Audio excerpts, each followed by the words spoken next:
De volta ao EducaLive para mais uma aula. Hoje a nossa aula será na disciplina de História. Iremos conhecer os processos da escravidão aqui no Brasil. A escravidão no Brasil. A escravidão no Brasil iniciou no século XVI, com o processo de colonização das terras brasileiras. No período da colonização do Brasil, eles começaram a plantar, cultivar a cana-de-açúcar e foi necessário uma mão de obra para atender às necessidades desse serviço aí.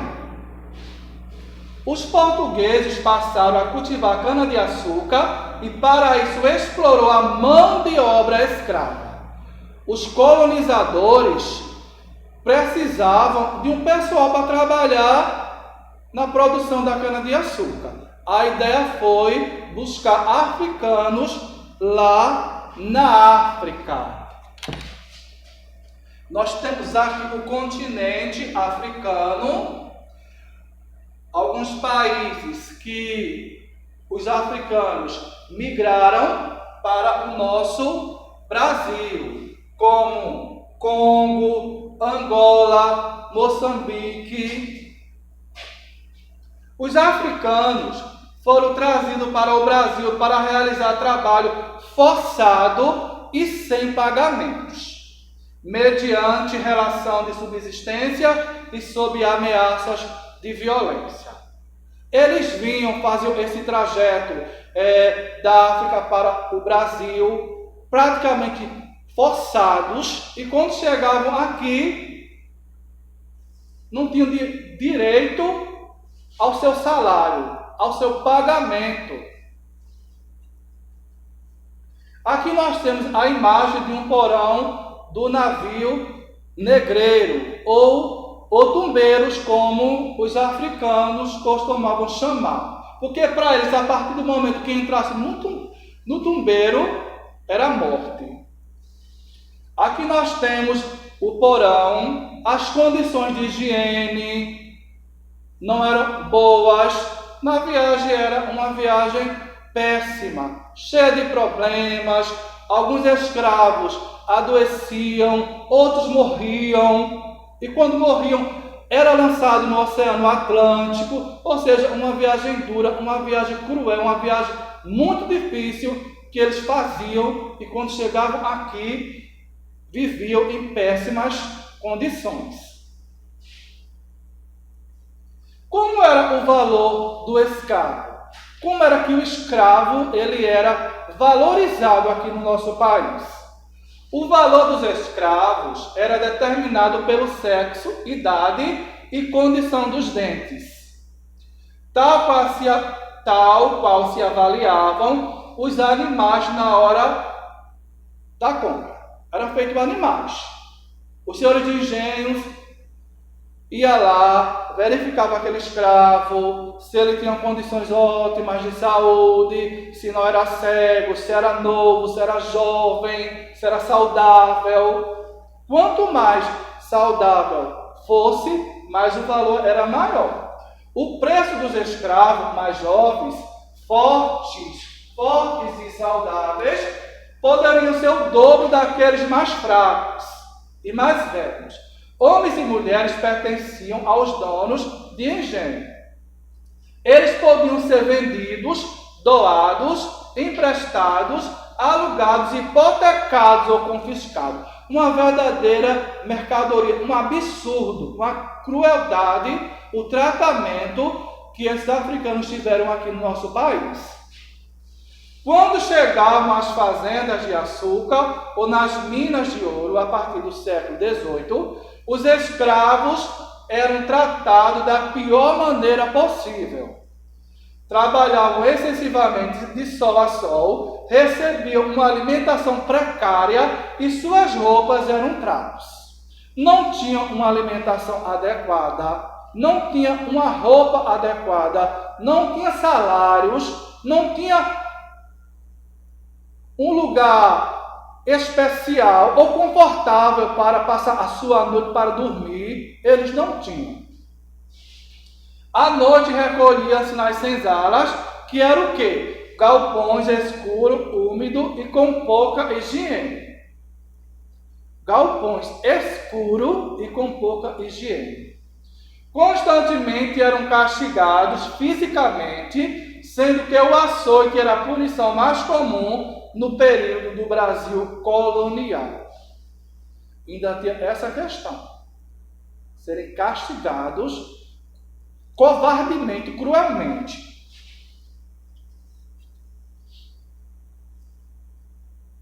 Aqui eu tenho algumas imagens de senzalas, lugares onde os africanos passavam a noite, que era escuro, não tinha aquele colchão, né? Aquele travesseiro, o negócio era o chão duro, e muitos deles ainda eram presos, acorrentados para não fugirem. Aqui eu tenho algumas formas de punições que eles sofriam. Eu tenho aqui chicote feito de 5 tiras de couro, era usado para punir pequenas faltas. Pequenas faltas, eles apanhavam com chicote de couro. Eu tenho aqui o cepo, instrumento de tortura e humilhação. Uma verdadeira crueldade. Eu tenho o tronco, que era instrumento de castigo e muita humilhação. Tenho aqui a máscara de Flandres, usada para a punição de furto de alimentos. Os escravos não tinham alimentação adequada, então eles furtavam. E quando furtavam, ia para a máscara de França. O quilombo. Vivendo nesse regime, nessa crueldade, nessa desumanidade, eles ansiavam pela sua liberdade. O desejo deles era ser livres, era ser libertos, ter a sua liberdade. O que era que os africanos escravizados aqui faziam? Fugiam para o quilombo. O que era o quilombo? Na verdade, o quilombo era um lugar escondido lá dentro da mata, que na medida que eles iam fugindo das fazendas, eles iam se aglomerando lá nesse quilombo, bem escondido, para que os senhores de engenho não pudessem capturá-los, porque eles queriam a sua liberdade. O negro, porém, reagiu à escravidão, buscando uma vida digna. Neste período eram comuns as revoltas nas fazendas, em que grupos de escravos fugiam, formando nas florestas os quilombos. Os quilombos, na verdade, para eles era um lugar de refúgio. Esses quilombos eram comunidades organizadas, onde os integrantes viviam em liberdade, através de uma organização comunitária aos moldes de que existia na África. Nos quilombos, negros africanos podiam praticar sua cultura, falar sua língua e exercer seus rituais religiosos. O mais famoso foi o quilombo de Palmares, comandado por Zumbi. Eu tenho aqui esse quilombo, que não é o quilombo de Palmares, mas o mais famoso aqui no Brasil foi o quilombo dos Palmares. No decorrer da história da escravidão, surgiram algumas leis abolicionistas em proteção e defesa do escravo. A primeira lei foi a Lei Eusébio de Queiroz. A primeira lei abolicionista, Eusébio de Queiroz, ocorreu em 4 de setembro de 1850, quando a Inglaterra pressionou fortemente o Brasil e criou a Lei Bill Aberdeen, com o objetivo de acabar com o tráfico negreiros no Brasil. A Inglaterra, país da Europa, começou a dar pressão no Brasil para acabar, para extinguir a escravidão no nosso país. Daí ela cria a Lei Bill Aberdeen, que em seguida, aqui no Brasil, surge a Lei Eusébio de Queiroz. Essa lei, basicamente, ela procurava proibir o tráfico de africanos da África para o Brasil. A Inglaterra ficou em cima, fiscalizando, ficava lá no oceano para ver, ficava de olho para acabar com a escravidão. Mas, infelizmente, a escravidão ela continuava dentro do país, de região para região, eles trocavam, vendiam. Em seguida, nós temos a Lei do Ventre Livre. A Lei do Ventre Livre foi aprovada em 28 de setembro de 1871 e permitia a liberdade para filhos de escravos nascidos no ano de 1871. Porém, só o dono desses escravos podiam decidir o momento em que eles seriam libertos. A partir do ano de 1871, o filho de escravo que nascesse ali, ele ia ter a sua liberdade. Mas como essa liberdade acontecia?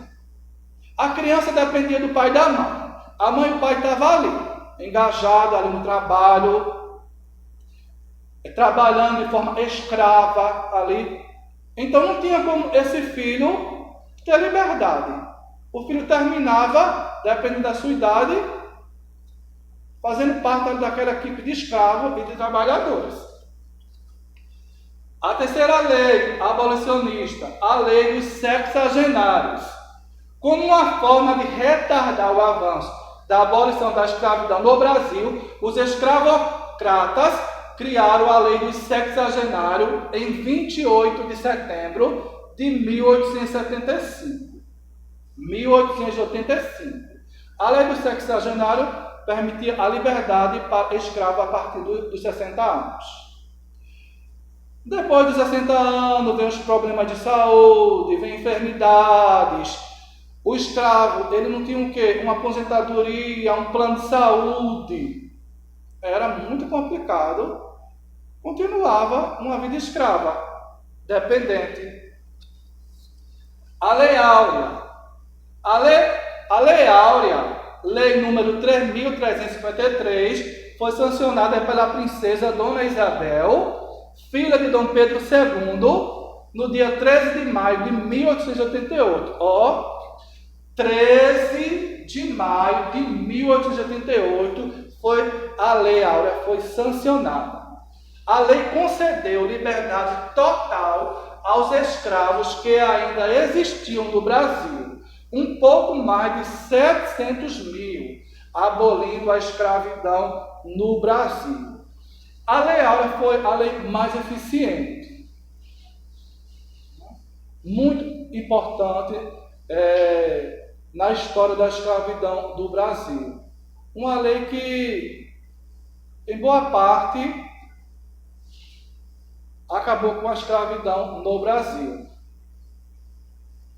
Eu tenho aqui na culinária algumas comidas que os africanos eles trouxeram para o nosso país. O acarajé, o vatapá, o munguzá e a polenta. Comidas de origem africana que os negros trouxeram para fazer parte da nossa culinária. No vocabulário, existem diversas palavras que muita gente ainda usa que, na verdade, são herança dos africanos que foram escravizados aqui no nosso Brasil. Eu tenho acarajé, angu, eu tenho babá, babaca, bagunça, ainda bem que aqui está tudo arrumado. Bambolê e banguela são palavras de origem africana.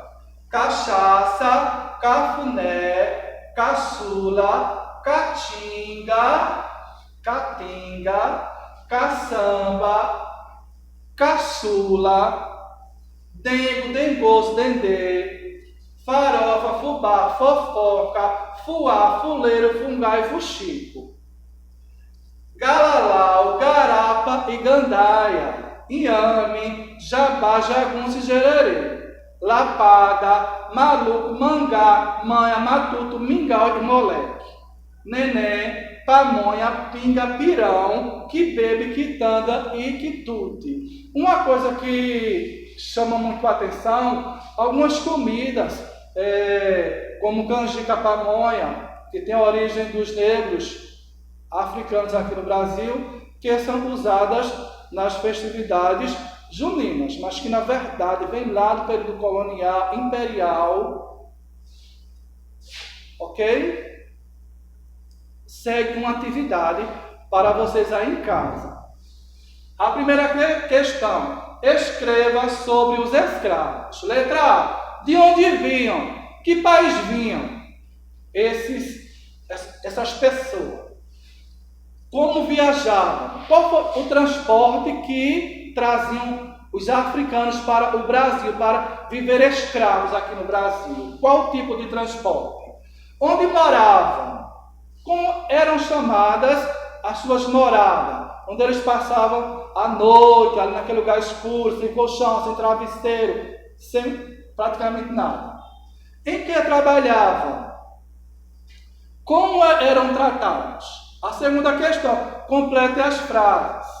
A entrada de escravo no Brasil foi proibida no ano de... Vocês vão dar uma olhadinha naquelas leis abolicionistas e vai descobrir lá a data em que esse trajeto de escravo para o Brasil foi proibido. B. A lei que libertou todos os escravos chamou-se... Qual foi a lei mais eficiente? Podemos dizer assim, em parte. C. A escravidão negra no Brasil terminou. Aí vocês vão procurar lá, dia, mês e ano. E vão completar aí essa questão. A letra D. A lei que aboliu a escravidão foi assinada pela... Quem foi a pessoa responsável pela lei que aboliu a escravidão no Brasil? Na terceira questão, encontre no caça as seguintes palavras: África, castigos, escravos,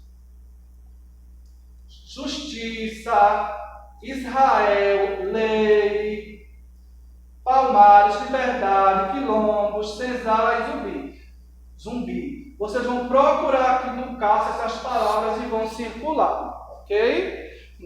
Mais uma vez eu vou agradecendo a atenção de vocês. Espero ter contribuído para a sua aprendizagem. Um forte abraço e fiquem com Deus.